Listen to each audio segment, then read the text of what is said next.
So we're gonna go, Will you scoot up or is this okay? I'm good. If you guys are comfortable, I'm comfortable. So this, we're going over LCDs. This is helpful for everyone. These are local coverage determination.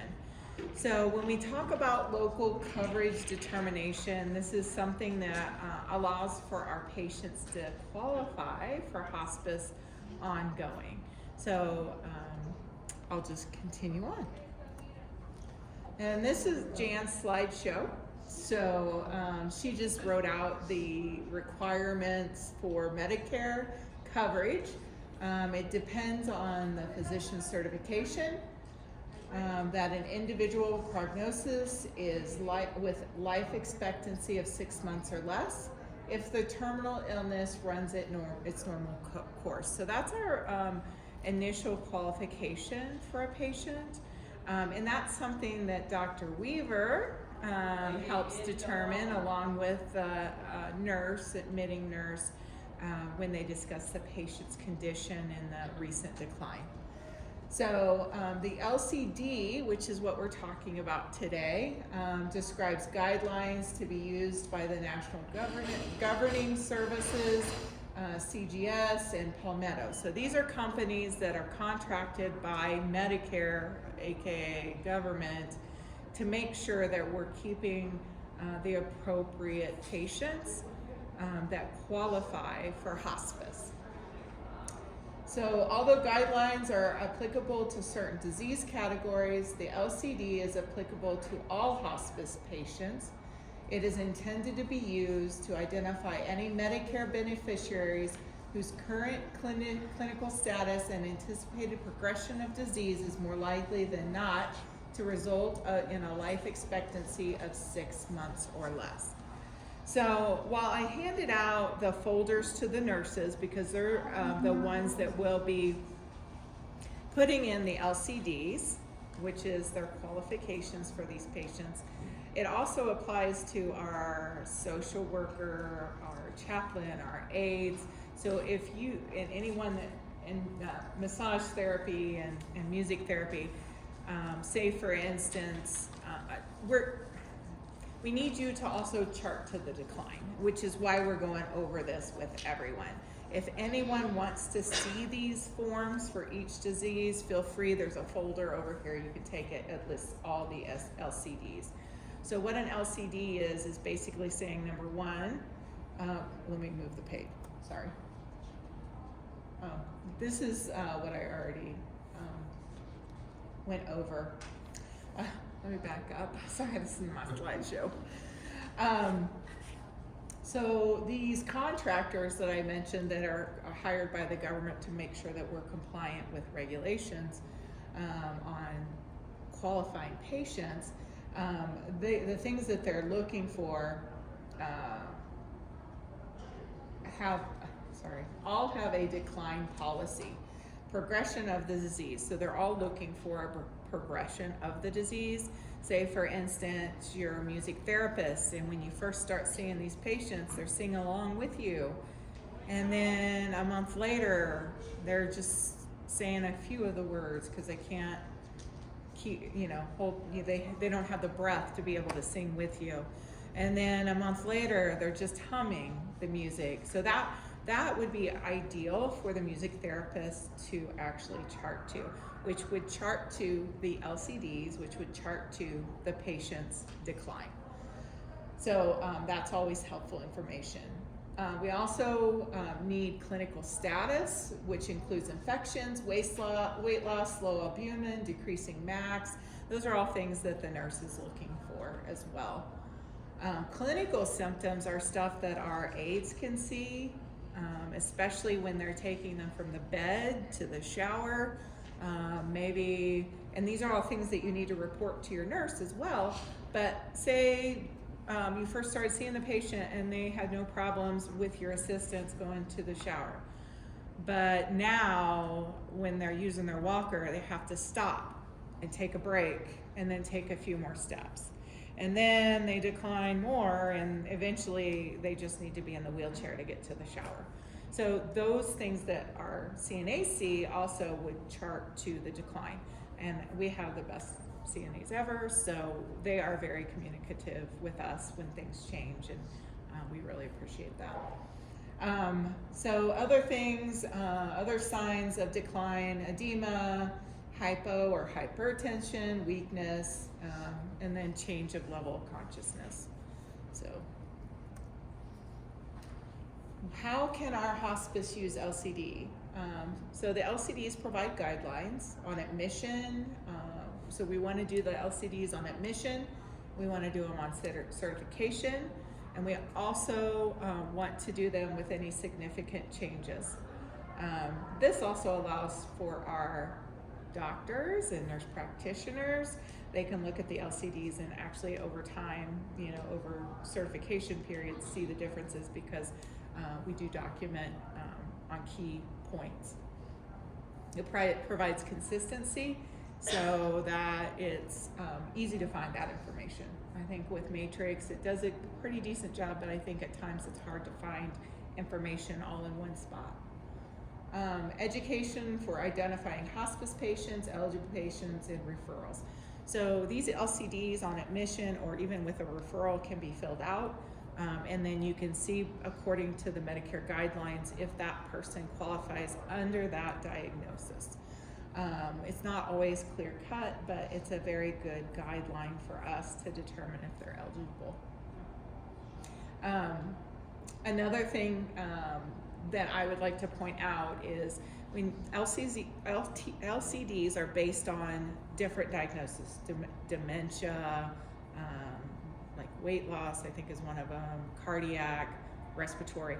So there's that's what's in the folders, is the different LCDs available. But if you feel like somebody has two problems, like they've got dementia and CHF or heart problems, then you can fill out both of the LCDs, and at some point it might be more apparent that if they're for Alzheimer's, that maybe their cardiac is really the problem, and that would help us as a tool to determine maybe we need to switch our diagnosis to the cardiac diagnosis versus an Alzheimer's. So it's just another great tool for us to use.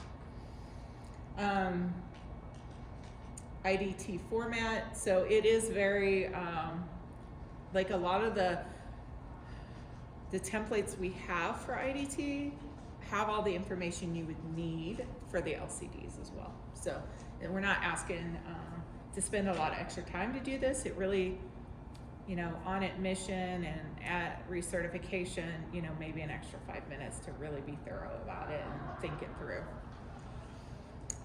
It provides guidelines for charting to disease-specific decline. So everything on the LCD is what is required to be eligible for hospice. So if you're able to prove it on the LCD, you can use that in your charting to pull information to prove that they're eligible for hospice.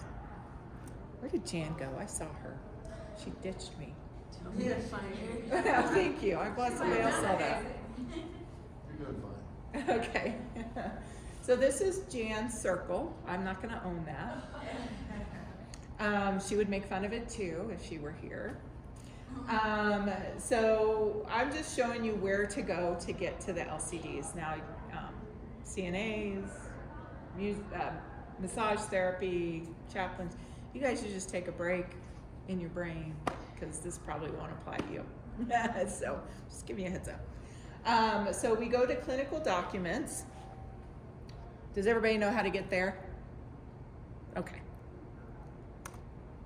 And then you're going to add. So there's the add button. Again, Jan's art. So you click on add, and then this box opens up, and then you have your LCD. You click on LCD.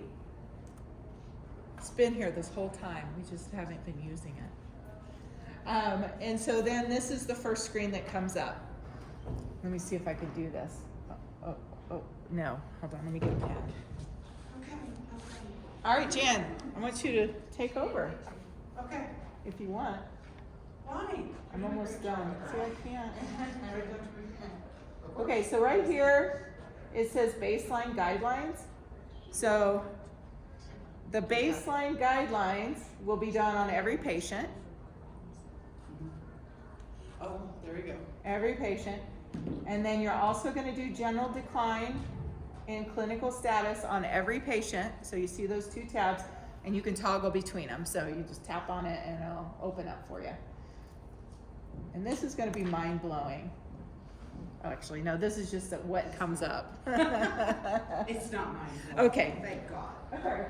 You want to do it? Well, you can keep it. Okay. All right.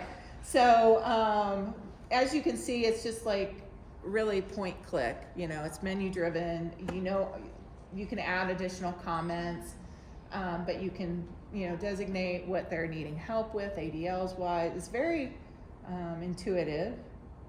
And then you can also notate their comorbidities. That's the end of the page. So that you'll scroll all the way to the bottom to fill that out. And now here's the next tab, the general decline. And that's where you're going to enter in your weights, and there's no hard stops. So if you don't, obviously we're not going to get weights on somebody who's bedbound, most likely, but we should have their max, so you can enter that in. And then it just keeps scrolling down. Different signs of problems, any labs, you can put those in. Any, like in the last cert period, did they go to the hospital and why? I mean, so this is really a great tool to really show the decline that's going on. Your FAST score, again, ADLs. Okay, so next, the red arrow, which is way better than the circles. I try. This is going, you can take the drop down box, you click on that, and then you have a drop down box. So then you can also select their primary diagnosis. And this is where you can add multiple ones, because sometimes you have somebody that has equally difficult problems that we may not know what's going to happen, but these are the different LCDs. You have ALS, dementia, heart disease, HIV, liver, neurological condition, pulmonary disease, and renal disease, stroke, and coma. So those are all the sheets that are in your folders, and if you're wanting that. And then you can add those as another tab. So, but if you feel like you want to do a write-up on anything, any other disease process that they have, you can certainly select multiple ones. And these are to be charted on admission, recertification. It's really helpful to use on any major condition changes. And then if we do end up changing the terminal diagnosis and we haven't already done one, then we would add that diagnosis to the LCD as well and use it moving forward. All right, Jan, what else do you have to say? Okay, so I know you guys are going, well, I'm a chaplain, I'm a CNA, I'm not the nurse.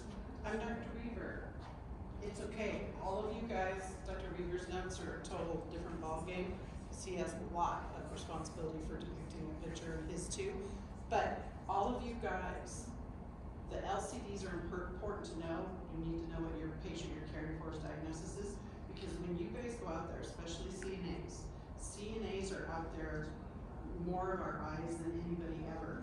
So if you know your patient's got lung cancer and you're noticing that, wow, look at him, trying to get through a shower, we get so short of breath, we have to stop, we have to sit down, it takes longer, they need more assistance to get up. Those are the little things that you guys chart in your narratives. And then you call the RN case manager, notify them of the symptom change. Because it takes that whole team. When Teresa's out doing a massage, she might go to a patient with heart disease and like, ooh, he's got like 4+ edema today. She doesn't need to know that it's 4+ edema. She just needs to know that, wow, these legs are bigger than they were before. And she's gonna put it in her notes, legs more edematous.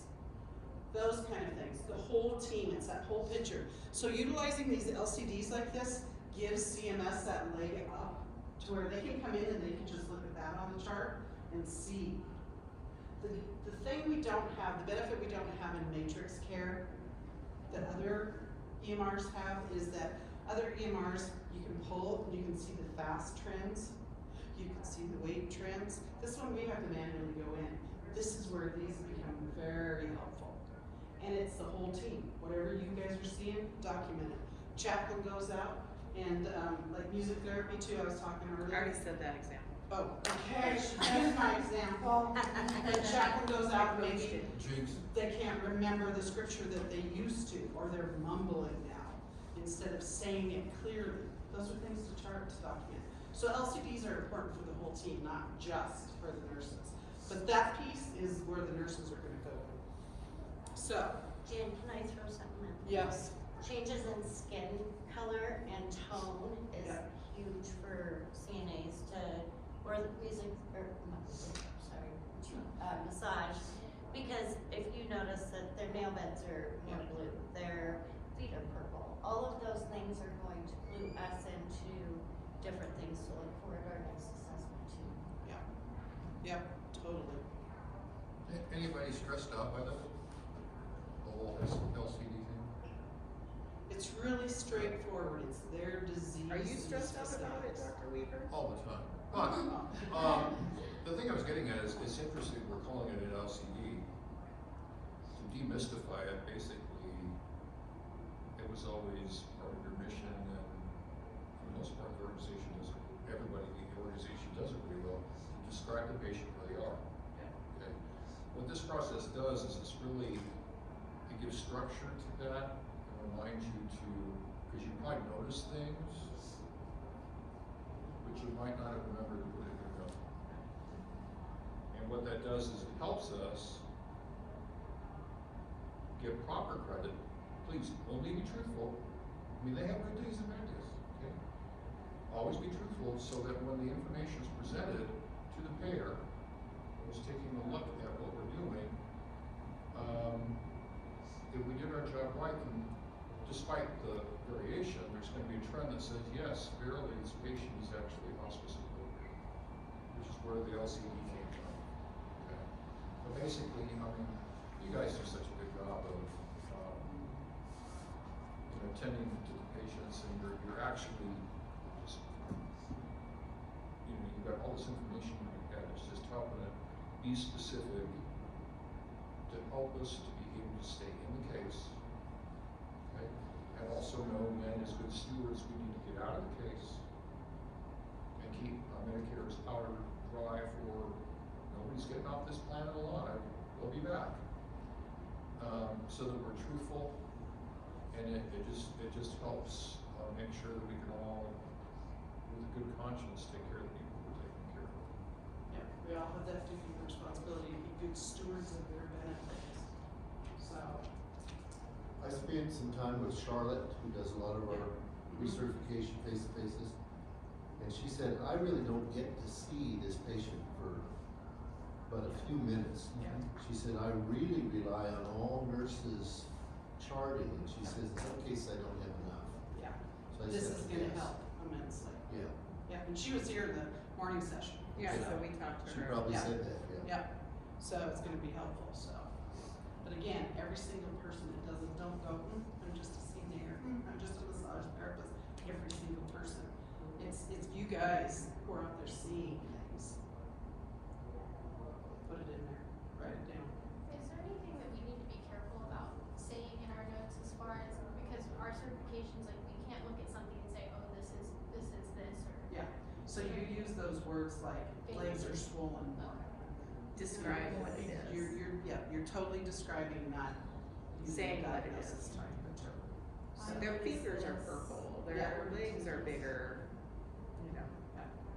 When I see a change in condition, I usually send an email or text to the nurse. I don't put it in my chart. All you'd wanna write in there is What what you case saw. manager notified. Yes. So right. if you're putting something in there like, pressure, well, you don't wanna say pressure sore, new sore Skin on is- legs, skin is looks purple on draining, its blah, blah, bottom. blah, Whatever. then wanna put our case manager notified, always, so. What if you let the case manager know and you go back to the facility and the staff says, oh, she she or he didn't order the medication for that specific, whatever it is. That's when you get these supervisors. Yeah, I believe. I think, Yeah. and I'll be honest, you know, I miss texts. I have a hard time with texts, so, if you need us to follow up in leadership, you can either email the leadership team, because that has all of us on it, or you can, email that nurse and copy me on it, or me and Jen Bowen, or me, Jen Bowen, and Jan. Because then we all see it and have the opportunity to follow up on it for you. Yeah, cause it happened this week, and then the caregiver at the facility said to me, do you know anything about the medication? I said, no, I contacted the nurse. She was here Monday, but she didn't Yeah. mention it. Yeah, that's So- And then I frustrating. messaged her again about it, and then. So in the Denver greater area, the nurses right now are stretched beyond stretched. Yeah. There are so many patients, and every single person, including our little pretty bunny over there, they're all carrying higher caseloads, some are carrying 20. So we just hired a pile of more nurses. Nobody knew that the month of December, the last 3 weeks, we'd get 30 new patients. It was like, really? Oh, dear. You know, so we got a little behind the train again. So now, bam, bam, bam, so we're hiring up. Remember, if you know somebody in your firm, and start, you can get a bonus. Don't forget that. So Anna, too, like if it's a med and they need meds reordered,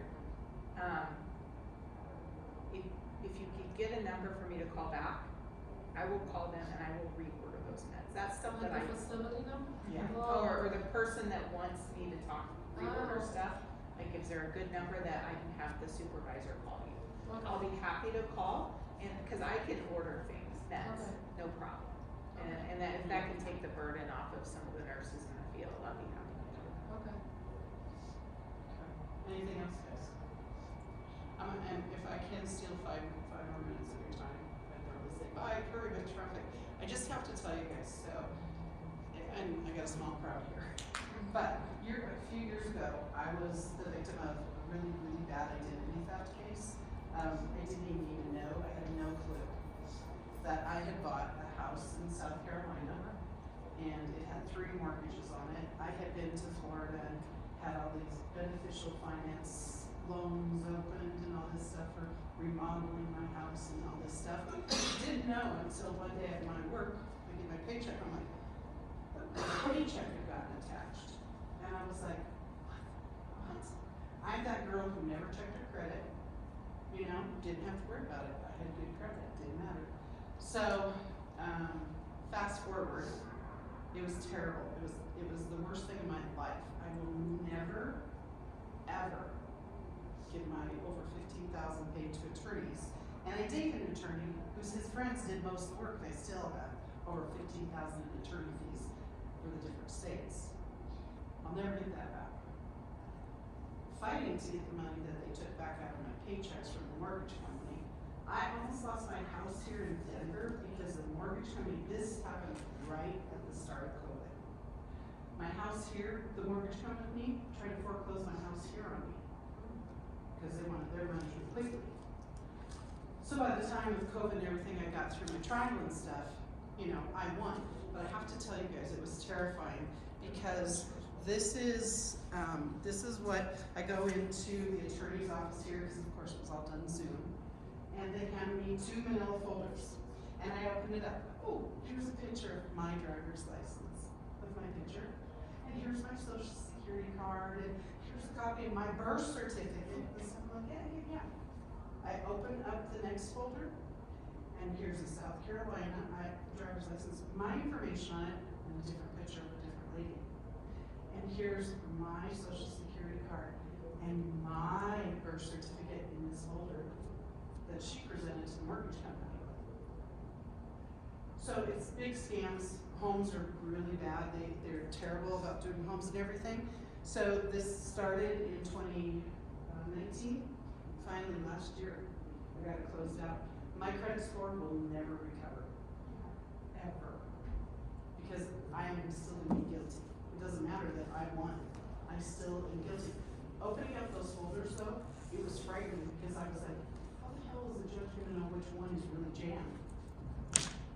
like almost like playing craps. Craps. Perhaps. Craps. It's the word. So just now I had to depart from you guys. My little daughter, she's 18, she's in college. Victim of identity theft. So we were on a call with our bank, they shut her account down because they identified it, because I have her under. My whole family has Norton LifeLock now. They still can do this kind of crap, but you can get it back at least. And the kicker with it is $1 million worth of attorney fees are covered. So you never allowed to pay those attorney fees. 'Cause you Did they pay you to do that commercial? I don't have to. That's Oh, what right. giving me free You Norton read- LifeLock. But any of the companies, that's just the one that we went with. But we did everything. And since then, I've had people still try to use, because once your social security's out there, they've got it. So you have to keep everything locked down all the time. My solution is to change my social security number. That's great if you're young. It's not great when you're my age, because the social security department, and the judge told me this, they have no way to connect without letting the people who are always stealing people's identities know that, hey, she changed her and this is her new one. So by changing it, I risked Medicare and my social security benefit. So being in my 60s, that wasn't really something I wanted to do. So I continually have this. So I will keep protection the rest of my life.